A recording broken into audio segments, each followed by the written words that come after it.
Buenas noches, querido televidente de Visión Real COP. Gracias por acompañarnos. Hoy quisiera estar con ustedes compartiendo una importante conferencia que nos dio el economista, el ministro de Planificación y Desarrollo de la reforma fiscal en la República Dominicana, un tema que se ha estado debatiendo por casi un mes, desde que el presidente de la República anunció que el país debe abocarse a una reforma fiscal y, por supuesto, a un consenso.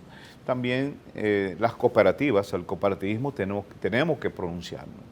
En primer lugar, porque seguro una reforma fiscal va a buscar más impuestos, recaudar más impuestos, más tributos, pero además ver cómo se eliminan una serie de excepciones.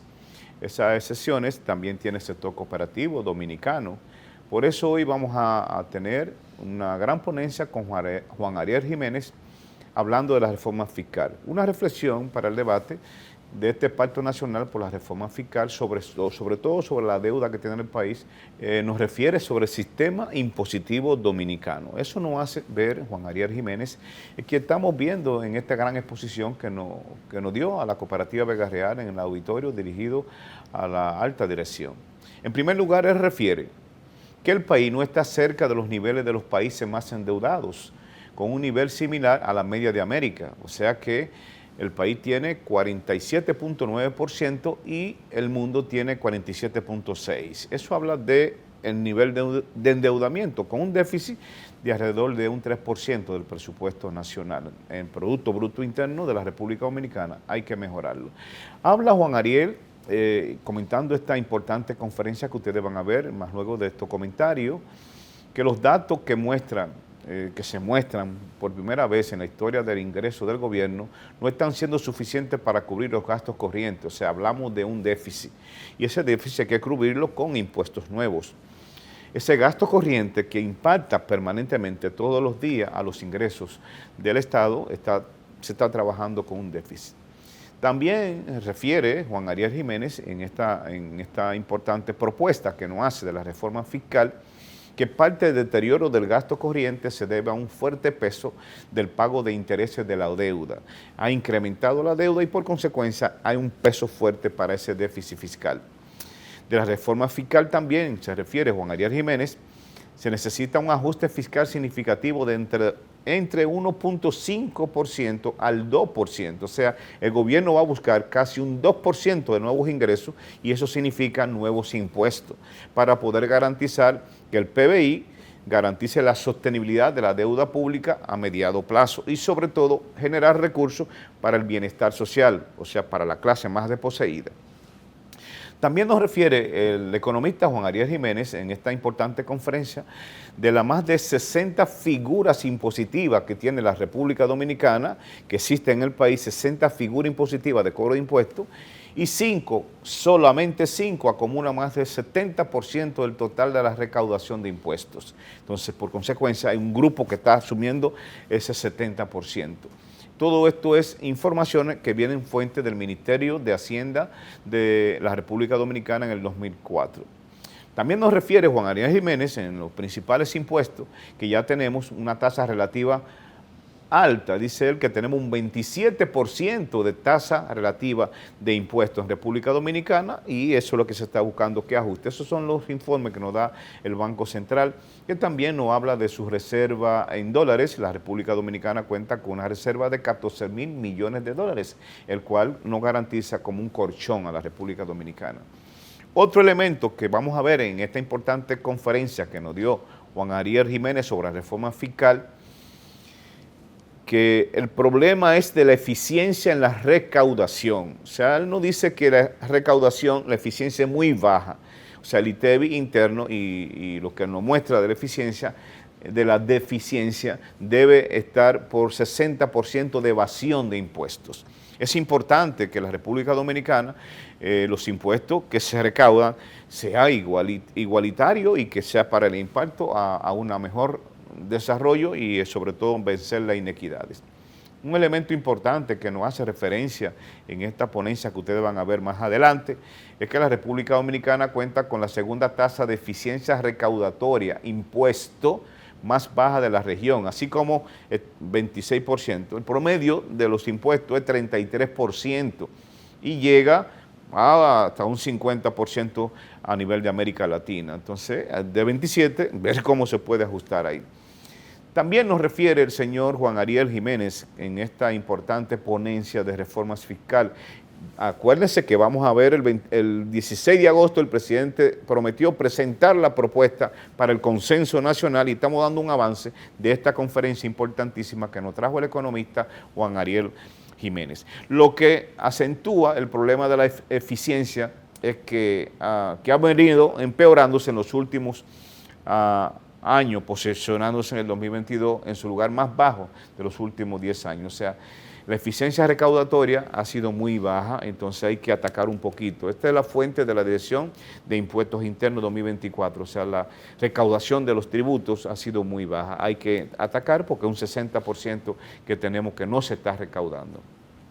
Otro elemento que hace referencia a Juan Ariel Jiménez en su conferencia para la reforma fiscal en la República Dominicana es que se aumente la tasa. O sea, el aumento de la tasa debería concentrarse en mejorar la eficiencia, no aumentar la tasa. Hace una especie de que todos los economistas dicen hay que aumentar la tasa de recaudación y él dice que hay que aumentar la tasa de eficiencia, de recaudación de lo que tenemos, no incrementar más impuestos.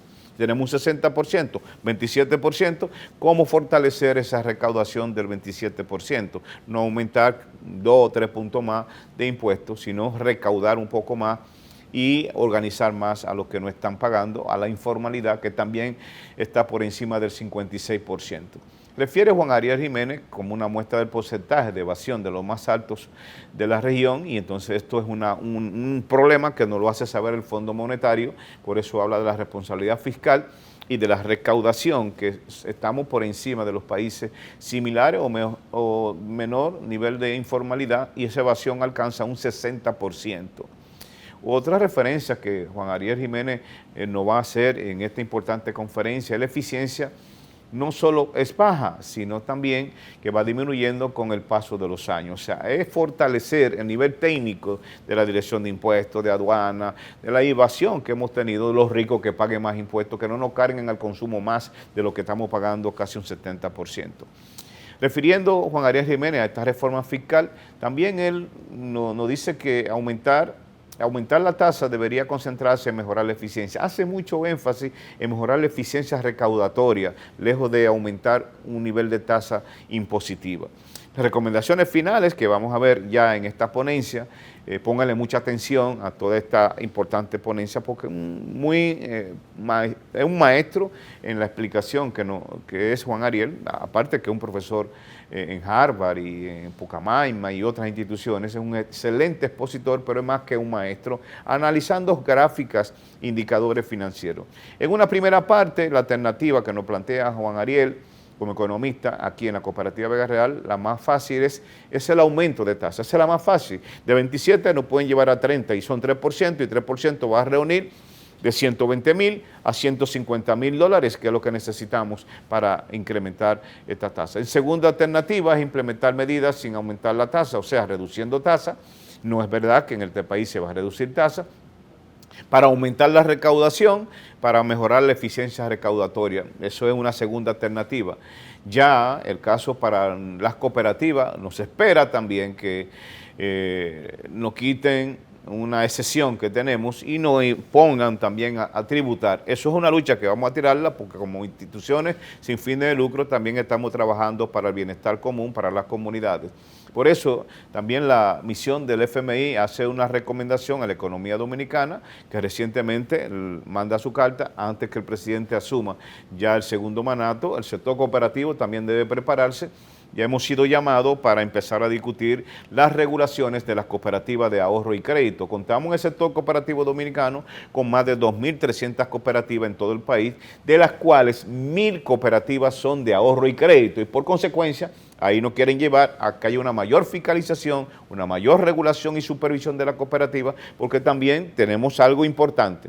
La pertenencia, el sentido de identidad cooperativa de más de 2 millones de cooperativistas, no es fácil que nos lleven a una superintendencia de banco, como es el planteamiento que hace el Fondo Monetario Internacional, aunque contamos con buenos activos, más de 330 mil millones de activos, ustedes saben, cuando hay que buscar impuestos, se busca donde hay dinero, y eso es uno de los riesgos que tiene el sector cooperativo, que nos carguen con impuestos como si fuéramos parte de la banca tradicional. Por eso, la cooperativa y los cooperativistas tenemos el sentido de pertenencia, tenemos que prepararnos por nuestros principios y valores como empresa de la economía social y solidaria, cómo vamos a enfrentar esta nueva reforma y estar en la discusión. El sector cooperativo debe estar en la discusión cuando se llame al Pacto Nacional a consensuar con el señor presidente. Por el alto nivel, por supuesto, de incidencia que tienen las cooperativas en la economía dominicana, y es apetecible estos 330 mil millones de activos, pero acuérdense que somos un poder de 2 millones de asociados en cooperativas y más de 2.300 cooperativas, que también sabemos que necesitamos mayor regulación, necesitamos mayor supervisión, especialmente las cooperativas de ahorro y crédito, que son las que tienen un poquito más de riesgo, porque estamos también regulados por la ley de lavado de activos, la ley 155/17, y es por eso que en la reforma fiscal vamos a estar vigilantes, pero vamos a estar en la discusión.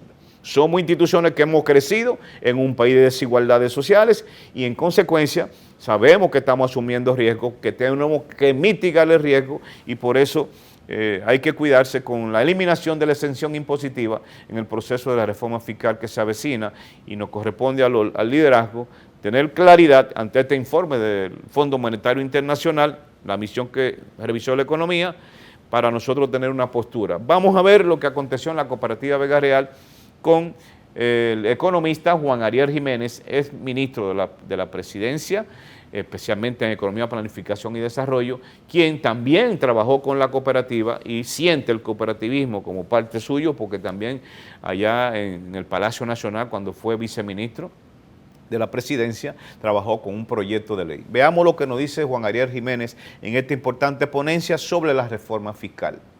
Entonces lo que estamos viendo es que República Dominicana se está yendo de rumba. ¿Por qué? Porque los ingresos no están siendo suficientes para pagar el gasto corriente. Con lo cual quiere decir que nos estamos endeudando no para crear cosas nuevas, carreteras nuevas, calles nuevas, puentes nuevos, sino para pago de gasto corriente, salario, ayuda, subsidio, pensiones. Y eso sí es verdad que dispara todas las alarmas. Porque uno dice, no, pero espérate, es que tú te estás yendo con mi dinero para y te derrumbas. Así no. Eventualmente tú vas a entrar en una resaca y ahí me puedo fuñir yo que te presto el dinero. Entonces, los organismos internacionales empiezan a decir, ya no me está pareciendo tan confiable ese país. Lo que pasa es que los países se anticipan a esa situación y hacen una reforma fiscal para ganar credibilidad frente a sus prestamistas. Pero esto es muy complicado. Que se esté tomando deuda para pago de gasto corriente, eso complica mucho la situación. Por tanto, hay que corregirlo. ¿Y cómo se corrige? Sencillo. O reduzco el gasto o aumento los ingresos.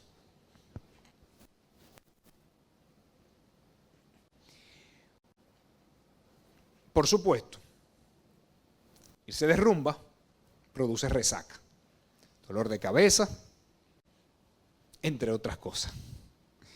La resaca de alto endeudamiento es que cada vez más el pago de intereses pesa más en el presupuesto. Y nosotros estamos en una situación que cuando actualicé este dato, ahí no estaba, pero cuando actualicé este dato 2023, ya el 23% de todo el gasto del gobierno es pago de intereses. O sea, 1 de cada 4 pesos que el gobierno tiene a su disposición, lo tiene que dedicar a pagar intereses. Eso es mucho. Eso le quita liquidez al gobierno, le quita manejo de caja. Yo describo la situación fiscal como una situación en la que no hay problemas de solvencia, todavía la economía dominicana es muy solvente, pero el gobierno tiene problemas de liquidez. El gobierno tiene demasiados compromisos que el pago de intereses genera demasiada presión. Para que ustedes sepan, cuando uno suma todos los compromisos que tiene el gobierno y que no puede hacer nada al respecto, uno se da cuenta de que por cada 100 pesos de presupuesto, ya hay 90 que están comprometidos sin uno darse cuenta. Es muy difícil hacer algo y al gobierno solamente le queda 10 pesos para decidir qué hacer. O sea, yo que estaba en el gobierno, cuando uno está formulando el presupuesto y va donde el presidente, le dice, bueno, y le da una presentación, todo lo demás, este es el presupuesto, de ahí a usted le queda esta partecita. Entonces dígame de esta partecita, ¿qué usted quiere que hagamos? Si construimos esto, si hacemos esto, pero ya todo lo demás usted no tiene nada que hacer con eso. Eso camina solo. Pago de intereses, pago del subsidio eléctrico, el 4% a la educación, lo que hay que transferirle a los poderes del Estado, ahí no hay nada que hacer. Entonces, ¿qué pasa? Si eso cada vez va asfixiando más y asfixiando más y asfixiando más a un gobierno, el gobierno dice, denme un tanque de oxígeno. Y ese tanque de oxígeno es una reforma fiscal que le permita al gobierno decir, mira, de cada 100 pesos, déjame libertad para al menos 15, para al menos 20. Yo disponer de hacer mi ejecutoria, mi obra, mi legado. Ya se discutirá en otro ámbito cuál debe ser ese legado. Y las elecciones cada 4 años es ese proceso donde la ciudadanía compra una promesa de legado versus otra promesa de legado. Pero la verdad es que las finanzas públicas están teniendo una camisa de fuerza bastante ajustada.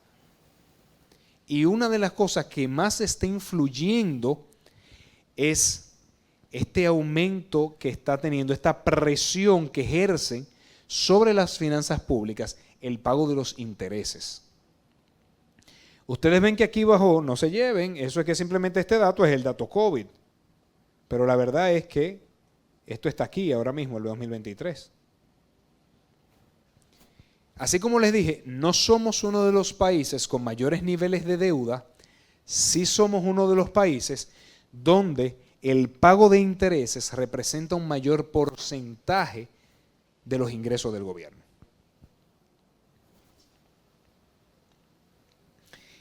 Entonces, ¿cómo llevar la deuda a que se estabilice en 40% del Producto Interno Bruto? Dígase que en vez de deber 45 de cada 100 pesos que producimos, sea solamente 40 de cada 100 pesos. La próxima pregunta, ¿qué tan rápido? Muy rápido 5 años, no tan rápido 10, ahorita 15. Eso lo que está diciendo es que si combinamos todos los escenarios, con muy alta probabilidad el ajuste que viene está entre 1.5 del Producto Interno Bruto y 2% del Producto Interno Bruto. En otras palabras, la reforma viene entre 120.000 y 160.000 millones de pesos que todos nosotros vamos a tener que pagar de más en impuestos. Eso es mucho dinero. Para que ustedes tengan una idea, hace 35 años que nosotros no vemos una reforma de este tamaño. Si fue dura la reforma del 12, lo lamento, yo participé en ella, pero no fue lo que yo propuse, en el Congreso lo cambiaron, se le excusa que damos, ¿verdad? Pero es verdad. Si fue dura la reforma del 8, del 7, del 6, del 5, del 4, del 2000, nada de eso se compara con lo que viene. Y no los quiero asustar, se lo prometo que no. Pero esos son los números. La última vez que vimos una reforma de esta magnitud fue en el inicio de los años 90. Me voy más lejos. Hace décadas que ningún país de América Latina ve una reforma de este tamaño. Las reformas normalmente en América Latina nos dan entre 1.2% del PIB. Yo recuerdo cuando Boric estaba en campaña, al actual presidente chileno, que prometía muchas cosas. Él iba a refundar el país y hacer otro Chile al lado. Y le preguntaban, ¿y con qué usted va a pagar todo eso? No, voy a hacer una reforma fiscal del 8% del PIB. dije yo, ese no sabe lo que está hablando.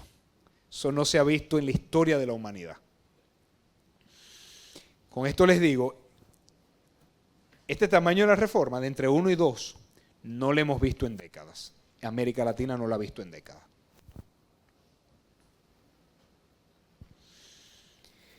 Ya sabemos que posiblemente el gobierno salga a buscar entre 120.000 y 160.000 millones. Yo me acuerdo cuando nos tocó diseñar la reforma del 2012, nos dijeron, búsquenme 55.000 millones de pesos. Y ahí uno tiraba números y jugaba y ya ponía ITEVI aquí, ya lo bajaba, ya lo subía, el impuesto sobre la renta, todo lo demás. Había que buscar 55.000 millones de pesos. Había que cuadrar esos números para 55.000. Ahora mismo hay que cuadrar los números cercanos a 150.000 millones de pesos. Entonces uno empieza a decir, ok, ¿por dónde puedo, a qué piñata empiezo a darle? ¿Qué pasa con el sistema impositivo dominicano? Casi todo lo que recauda un gobierno lo hace a través de ITEVIS, impuestos sobre la renta e impuestos a los combustibles. 70 de cada 100 pesos que el país paga de impuestos se paga a través de ITEVIS, impuestos sobre la renta e impuestos a los combustibles. Por tanto, cuando uno va a empezar a diseñar una reforma, ahí es que uno empieza. Vamos a ver cómo subo o cómo cambio el ITEVI, el impuesto sobre la renta y el impuesto a los combustibles. Por ahí empieza una reforma. Y de ahí se tiene que conseguir la mayor parte de la recaudación. Y después uno se inventa otros impuestos que se oyen bonitos, un impuesto verde al consumo de plástico, un impuesto aquí, marketing. El dinero está aquí. ¿Dónde está el problema? Bueno, vamos a ponernos en los zapatos de quien esté diseñando esta reforma.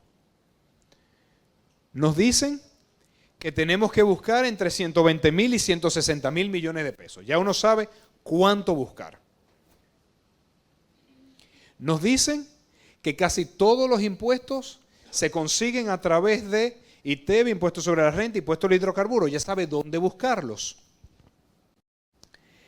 Pero luego viene alguien y nos dice, miren, ya la República Dominicana tiene una de las tasas más altas de la región. Y ahí uno empieza a decir, bueno, esto se está complicando. En el ITEVIS, en el resto de la región se le llama IVA, impuesto al valor agregado. Aquí se le llama ITEVIS. Nosotros somos el cuarto país con mayor tasa. Nosotros pagamos un 18 de ITEVIS. La mayor parte de los países pagan entre un 10 y un 16 de ITEVIS. O sea que nosotros ya pagamos más ITEVIS que la mayoría, salvo con la excepción de Chile, de Argentina y de Uruguay.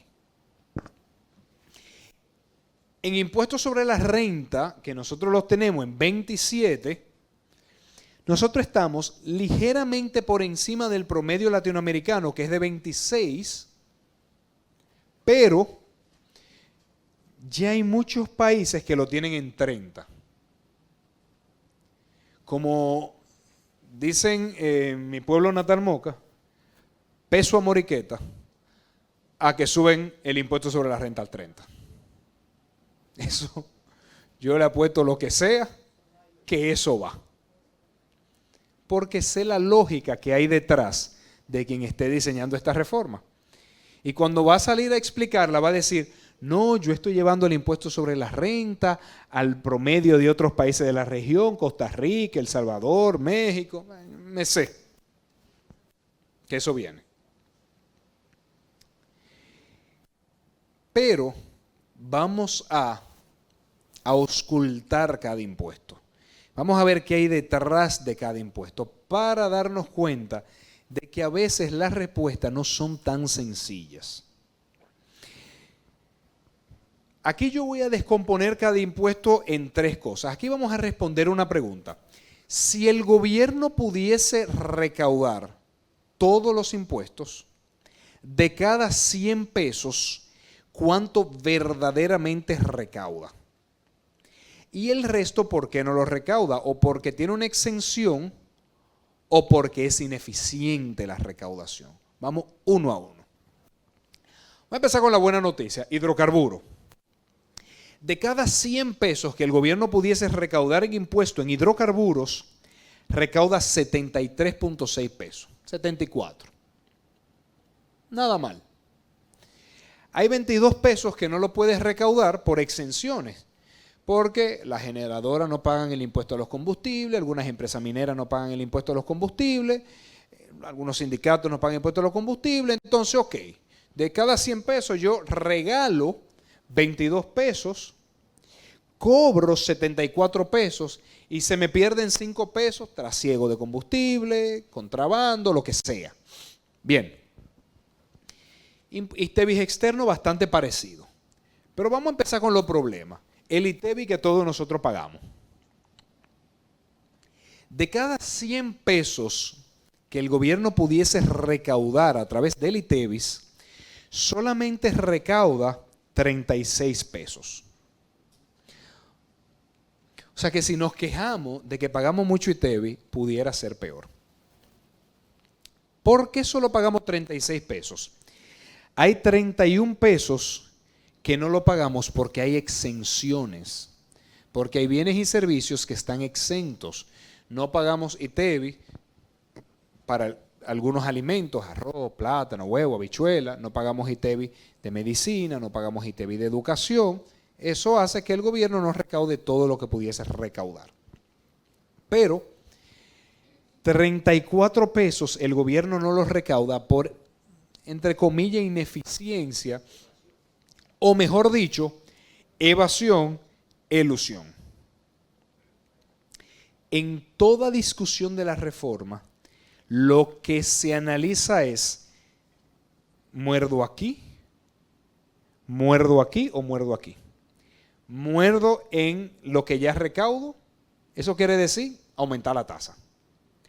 Muerdo en lo que no estoy recaudando porque lo tengo exento, eso quiere decir, le pongo ITEVIS a cosas que ahora mismo no tienen ITEVIS. Muerdo aquí, quiero decir, cómo reduzco evasión y elusión. Una reforma fiscal es responder esa pregunta. Próximo impuesto. Impuesto sobre la renta a personas jurídicas, dígase empresas. De cada 100 pesos que el gobierno pudiese recaudar, solamente recauda 32.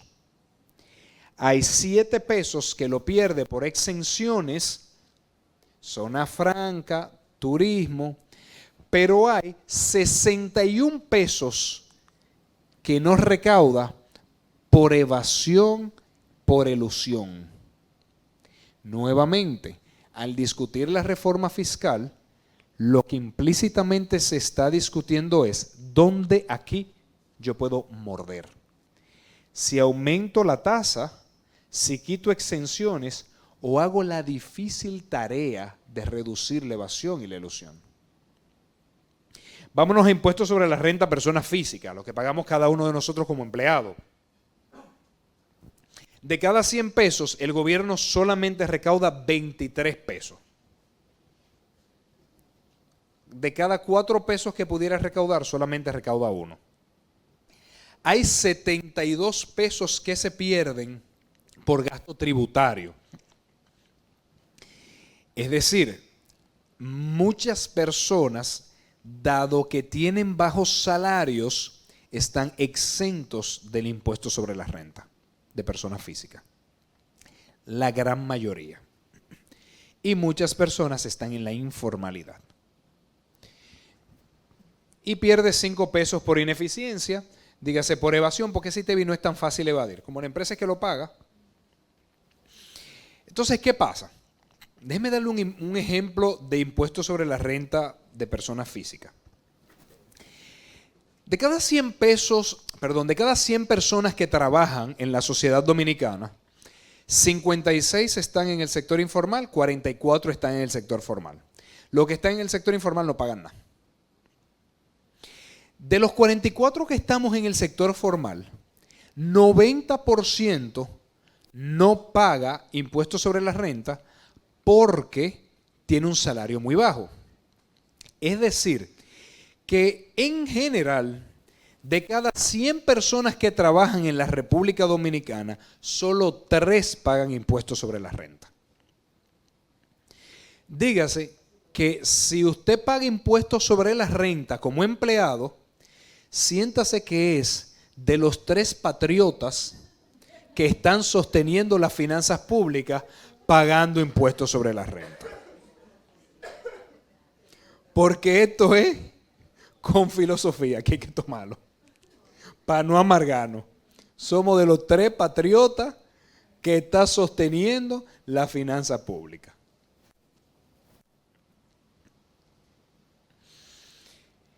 Como ustedes pueden ver, no somos tan eficientes, no cobramos todo lo que pudiésemos cobrar. Vámonos con el ITEVIS. Insisto, le voy a llamar IVA porque en la región se le llama IVA. Somos el segundo país más ineficiente en el cobro del ITEVIS. Ligeramente por encima de México, pero todos los demás países han aprendido a cobrar el ITEVIS mejor que nosotros. Han aprendido a controlar la evasión mejor que nosotros.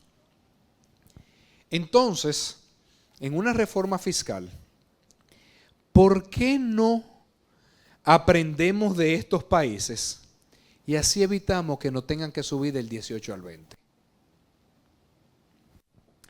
No solamente somos poco eficientes, sino que todos los días está peor. La eficiencia del ITEVIS está por debajo de la que se tenía hace 10 años. Somos poco eficientes cobrando el ITEVIS y cada vez somos peor. Eso quiere decir que cada vez el gobierno va a tener más presión para, hasta que tú no aprendas a cobrar bien el ITEVIS, va a tener que seguir subiendo la tasa. Es un reto fuerte que tenemos. Miren qué ha pasado. En la década de los 90, en América Latina, mejoró la eficiencia. América Latina está aquí en naranja. Mejoró la eficiencia de cobro del ITEVIS. Nosotros también. De hecho, fíjense que nos parecíamos mucho a América Latina. Pero América Latina siguió mejorando y nosotros no. Por lo cual, nosotros, si en el 2000 estábamos cerca del promedio de eficiencia, hoy en día somos de los más ineficientes. Esta historia va a concluir que hay muchas cosas que se pueden hacer para no aumentar la tasa del ITEVIS. Miren qué pasa con el impuesto sobre la renta a las empresas. Nosotros tenemos la tercera tasa de evasión más alta de la región. Casi todos los países de América Latina han aprendido a controlar la evasión mejor que nosotros.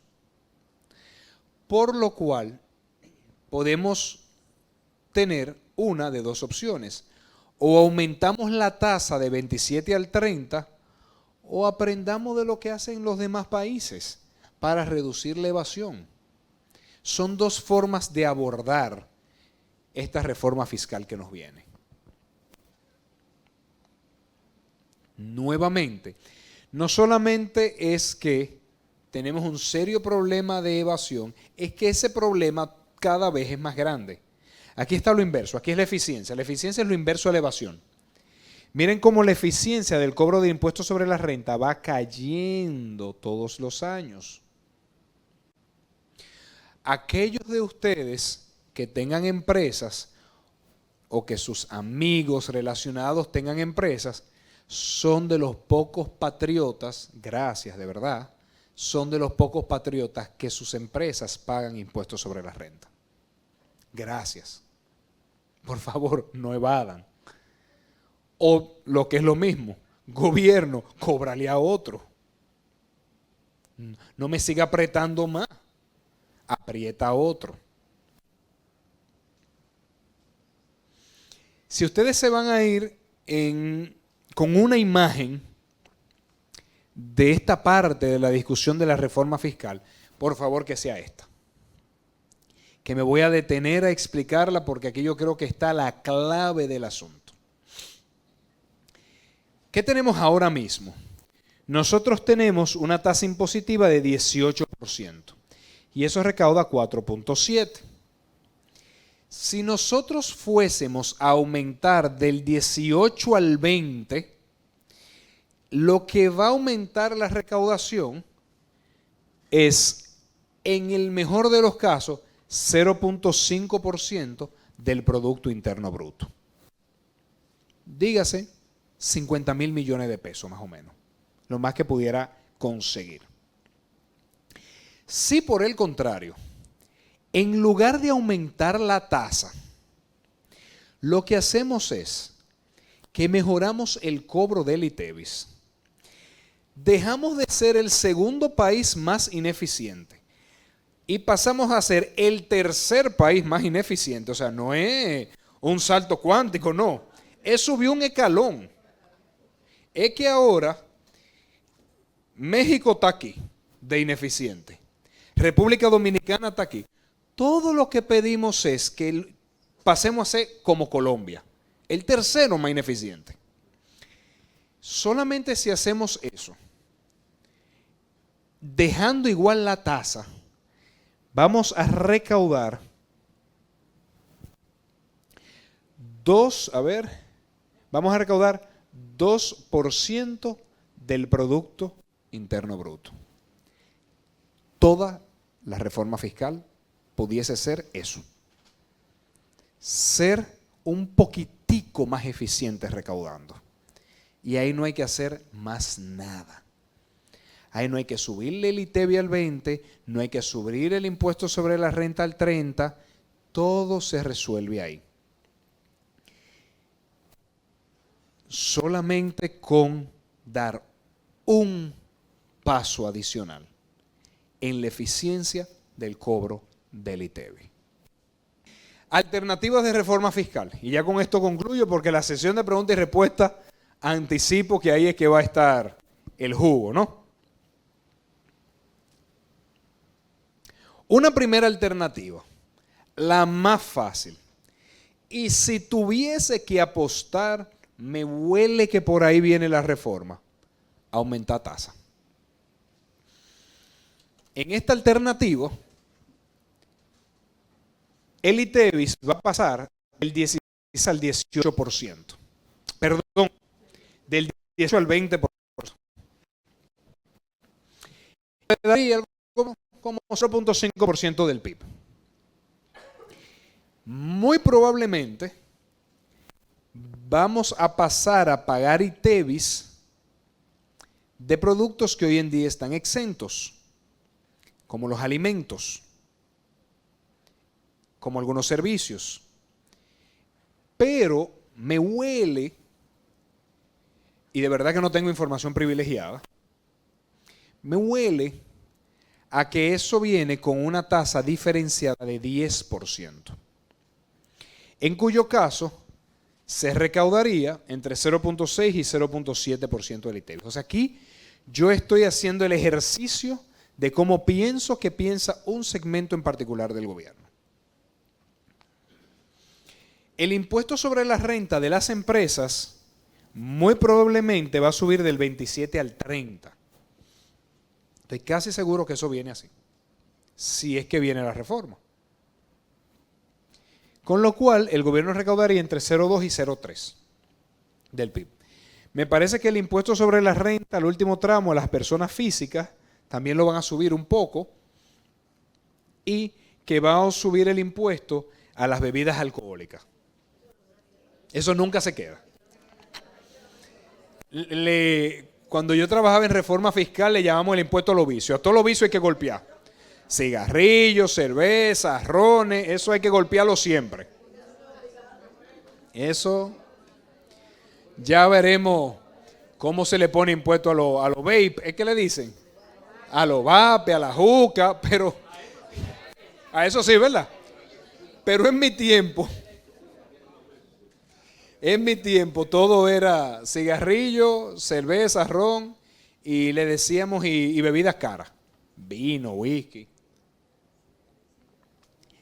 Si sumamos todo eso, el gobierno estaría recaudando entre 1,3 y 1,6 del PIB. Por ahí esa es una de las tantas reformas que pudiese venir. Como pueden ver, es muy sencillo, es aumentar tasa. Aumentar tasa no le complica la vida a la DGI. Eso es solamente, mire, pase de cobrar tanto a cobrar tanto. Hay otra reforma que pudiera hacerse y esa reforma implicaría pensar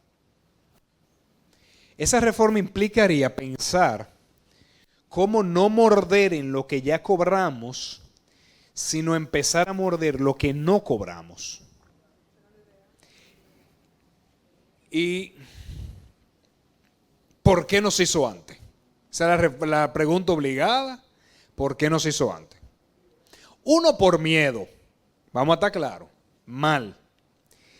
Y dos, por miedo a la consecuencia política. Porque esto es un trago amargo para todos. Y dos, porque anteriormente no era tan fácil hacerlo.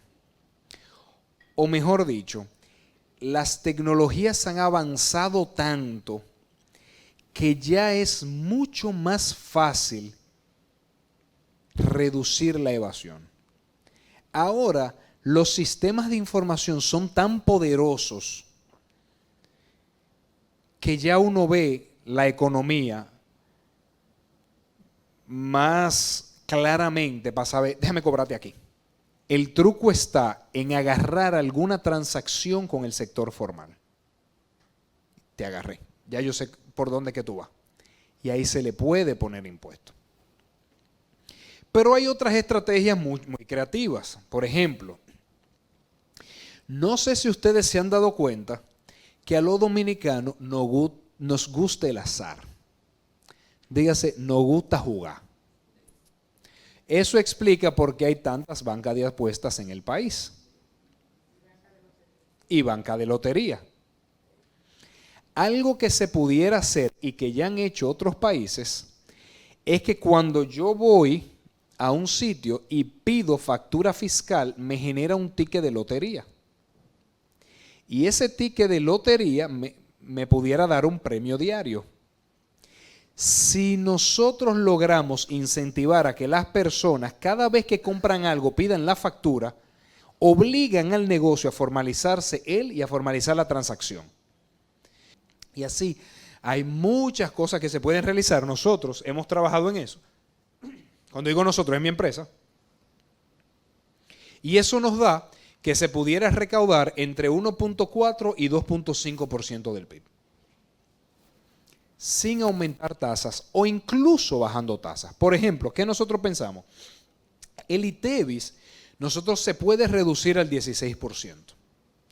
Pero vamos a poner que cada persona del quintil 1, dígase de menor ingreso, cuando consuma, si el establecimiento es formal, que con su número de cédula le haga una devolución automática de todo lo que pagó en impuestos.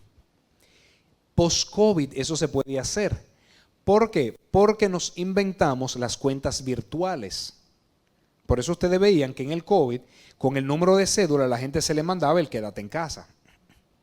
Ese fue lo que nos inventamos. Yo estaba en el gobierno cuando eso, y nos inventamos eso para ver cómo íbamos a poder transferir todo ese dinero y mantener la economía a flote. Eso se puede usar para, cuando yo voy a un sitio, decir, dame mi factura con este número de cédula y que eso automáticamente en cuestión de segundos me haga la devolución de todo lo impuesto que pagué. Como estamos incentivando a que las personas hagan eso, incentivamos la formalidad y eso más que compensa incluso que bajemos el impuesto. Creatividad para lograr morder. Bueno, se me fue.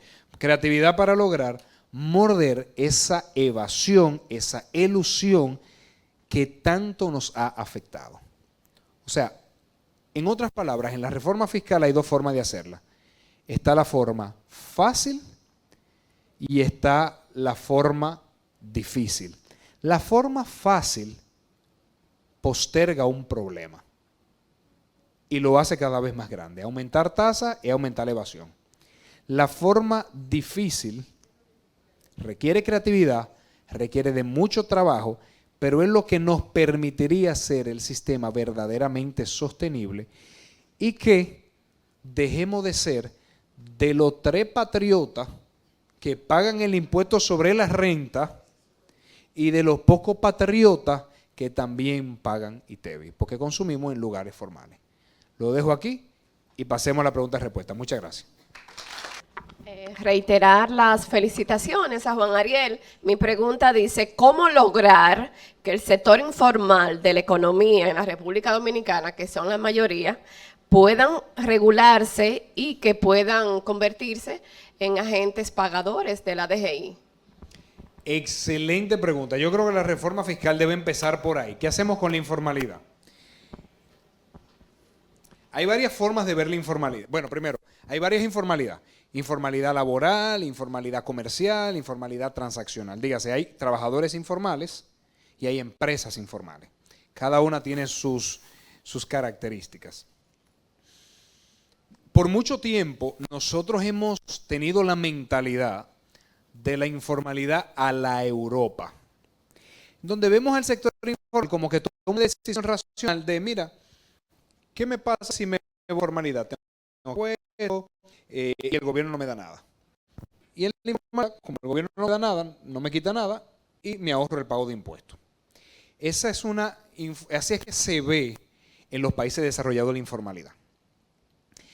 Cuando uno analiza los datos de informalidad en América Latina, se da cuenta que hay muchas personas que no es que deciden estar en la informalidad, es que no tienen otra opción.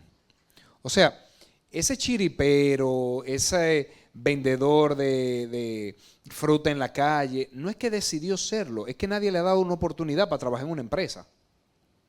Entonces, la reducción de la informalidad no pasa tanto con aprender a cobrarle al chiripero y al vendedor de fruta, sino en crear oportunidades para que la economía formal cree tantos empleos que haya una migración del empleo hacia allá. Entonces, con esto le quiero decir, gran parte de la reducción de la informalidad es promoción del aparato productivo. Es hacer que los sectores productivos formales crezcan más y lo vayan absorbiendo. Como cuando uno va al médico y lo cosen y dice, ¿y cuándo me quita los puntos? No se apure, el cuerpo lo absorbe solo. Más o menos tenemos que llegar ahí con la informalidad. Que haya tantas empresas formales que ya el motoconchista, el vendedor de fruta, no tenga que hacer eso para sobrevivir. Las empresas son distintas. En el caso de las empresas, sobre todo las que no son cuentapropistas, entonces ahí es que insisto que tenemos que ver 2 cosas. Uno, cómo los agarramos, cómo identifico sus transacciones cuando interactúa con la formalidad. 2, simplificar el pago de impuestos. Hay muchas empresas que quisiera pagar el impuesto hasta para no buscarse un lío con la DGI, que nunca es bueno, pero es que es difícil pagar impuestos. Y los formularios IR6, IR7, y hay que pagarle un contador para que haga eso. Entonces la ponemos muy complicada. Hay que simplificar el pago de impuestos. Y un tercer elemento, también hay que darle caramelos. ¿Qué hacer? Por ejemplo, ¿qué pasa con los colmados? Los colmados, gran parte de su mano de obra es el delivery. Pero el delivery, como nosotros podemos ver, los motoristas no son los dominicanos con mayor educación vial. Por decirlo de una forma bonita. La consecuencia de eso es que hay una alta tasa de accidentes con los deliveries. Y el dueño del colmado termina, digamos, ayudando a sus empleados, porque el dominicano es muy solidario, a que pueda ir al médico y al hospital, enyesarlo, ponerle el clavo, todo lo demás. ¿Por qué? Porque no tienen un seguro médico. Parte de lo que hay que hacer es trabajar con los colmados y decir, mira, ya yo sé cuánto tú vendes, no te me escapa. Ahora, déjame decirte, también voy a facilitar que tus empleados tengan un seguro laboral y un seguro médico, para que ese problema no te caiga a ti solo. También voy a facilitar que tú puedas obtener un préstamo a baja tasa de interés. Entonces digamos que es como con los hijos, que uno le pone las reglas, dice, pero si te portas bien a final de mes, entonces, más o menos con la informalidad hay que hacer eso, agarrarlo, decirle, ya tú no te me escapas, la informalidad de las empresas, y al mismo tiempo decir, pero no te apures, voy a hacer que la transición a la formalidad no sea tan dolorosa y que por el contrario le veas algunos beneficios. Sí, buenos días, muy buena exposición, un buen banquete nos hemos dado hoy, realmente. O sea, mi pregunta va con relación al impuesto sobre la renta, ¿verdad? Como bien usted dice ahorita, los tres patriotas que pagan o pagamos, ¿verdad?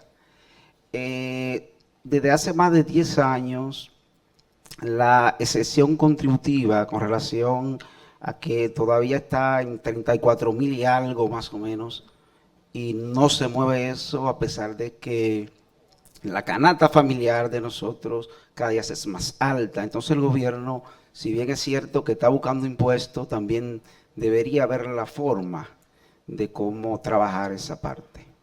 Muchas gracias. Efectivamente, coincido, el tema con el impuesto sobre la renta a personas físicas es que el monto exento es muy alto, somos un país de bajo salario, entonces ahí la solución, la difícil solución, pasa por bajar los montos exentos y poner a que más gente de bajo salario pague impuestos sobre la renta, lo cual es un trago amargo. Mucho más amargo si el trabajador no ve qué se me da a cambio. En muchos países pago impuestos, pero tengo una educación pública de calidad, tengo una salud pública de calidad, entonces estoy dando y dando. Yo que vivo en Estados Unidos también, pago muchísimo impuesto, pero me lo devuelven, ¿verdad? Entonces aquí tenemos que trabajar en eso, es cómo vamos a devolver vía mejores servicios públicos. Por eso es tan importante que en vez de una reforma fiscal sea un pacto fiscal, porque un pacto es dando y dando. Bueno, básicamente eso iba a preguntarte, Ariel, porque no se trata en una familia de cuánto ingreso yo integre, sino cómo lo voy a usar. Entonces pasa igualmente con el tema de los impuestos. En República Dominicana ciertamente estamos por debajo de la presión fiscal que existe en Latinoamérica y se requiere que se incremente, pero el uso de esos recursos es donde la eficiencia de ese gasto público es lo importante.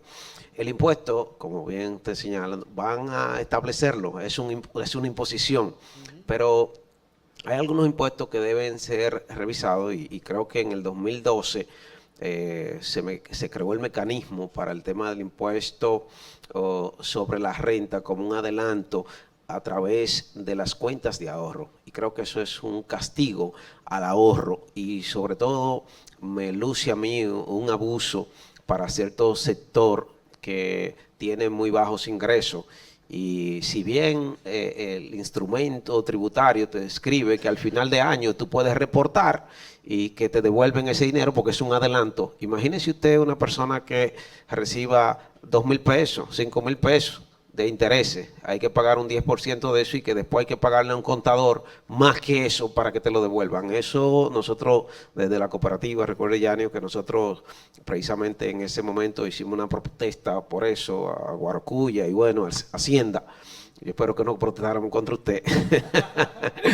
Pero ese y otros impuestos creo que hay que hacer una revisión profunda de cuál es el efecto social y sobre las personas y sobre el bolsillo que usted decía al principio. Y creo que es importantísimo que el gobierno y las autoridades que están en este tema puedan considerar más ampliamente el efecto que tiene esto. ¿Cómo usted ve la posibilidad de que impuestos como eso puedan ser, en este caso, desestimados y, bueno, ya no penalizar la población en ese sentido?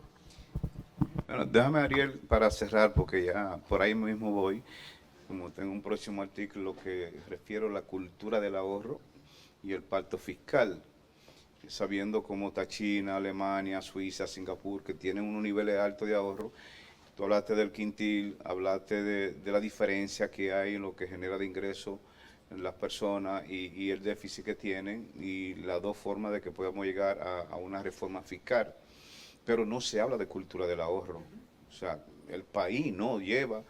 Yo te hablo por la cooperativa y vi los datos recientes del sector financiero, que hay una cantidad muy alta en nivel de ahorro. Los ahorros que hay en la AFP son muy altos, pero son casi obligatorios, no son compulsivos, no es por cultura. El caso de la cooperativa, que tenemos que asumir una educación financiera por cultura del ahorro, porque la forma como tú hablabas del principio, para uno poder crecer, ayudarnos unos y otros para crecer juntos. Entonces no hay una cultura de ahorro. En esta pacto fiscal, reforma, etcétera, esa cultura que no sale del Estado, como él dice, nos castigan. Yo creo que hay dos formas de hacerlo. Uno, sería un pacto fiscal que tiene implícitamente qué país queremos construir. En ese marco, yo creo que hay muchos impuestos que podemos eliminar. El primero que yo creo que hay que llevarse, pero ayer, el anticipo. Es una cosa, o sea, es que yo entiendo la racionalidad del anticipo para los años 70 y 80. Después del año 2000 no tiene sentido alguno. Segundo, el impuesto al ahorro, porque los países a ver, ¿qué hemos aprendido de los países asiáticos? En los países asiáticos se ahorra mucho y se invierte mucho, y como se invierte mucho, se crea mucho empleo. Aquí estamos al revés. Aquí no se ahorra mucho, se invierte poco, se crean poco empleo, y lo que estamos creando es macrogobiernos que tienen que absorberlo todo. Entonces yo creo que ese pacto fiscal debería decir, mire, que vamos a construir un país distinto. Al paso, gestionar las transiciones, cada quien pone lo suyo, yo pongo la zapata, tú pones la primera línea de blog, tú pones la segunda, pero construir un país distinto, que pasa por cómo incentivar el ahorro y cómo hacer un uso más eficiente del ahorro, porque gran parte de ese ahorro se está yendo a consumo, a préstamo de consumo en lugar de a préstamo productivo.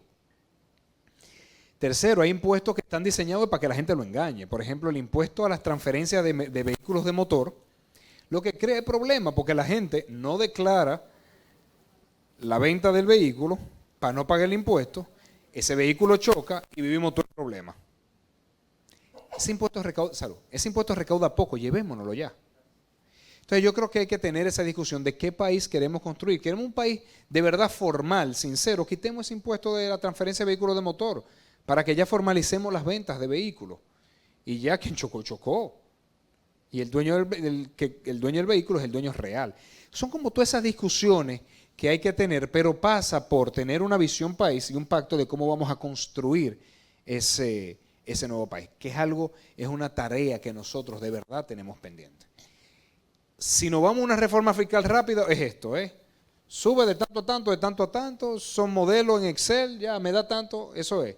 Al Congreso que lo haga y comunicaciones, invéntense algo para esconderme el palo que le estoy dando. Y así se ha hecho en el pasado, no es nuevo, de verdad, mea culpa, se ha hecho en el pasado. Pero yo creo que viendo hacia futuro es hora de hacer la cosa distinta. Bueno, gracias a todos ustedes, así estuvimos comentando esta importante ponencia de un gran amigo, un gran asesor también de la Cooperativa Vega Real, porque ya es nuestro asesor en economía, y es bueno que estemos claros en el panorama de la reforma fiscal y escuchen lo que va a decir el presidente el 16 de agosto para ver la coincidencia, si necesitamos mayor recaudación, eficientizar la recaudación o incremento de impuestos o disminución de impuestos. Gracias por acompañarnos, nos vemos una vez más en Visión Real Code.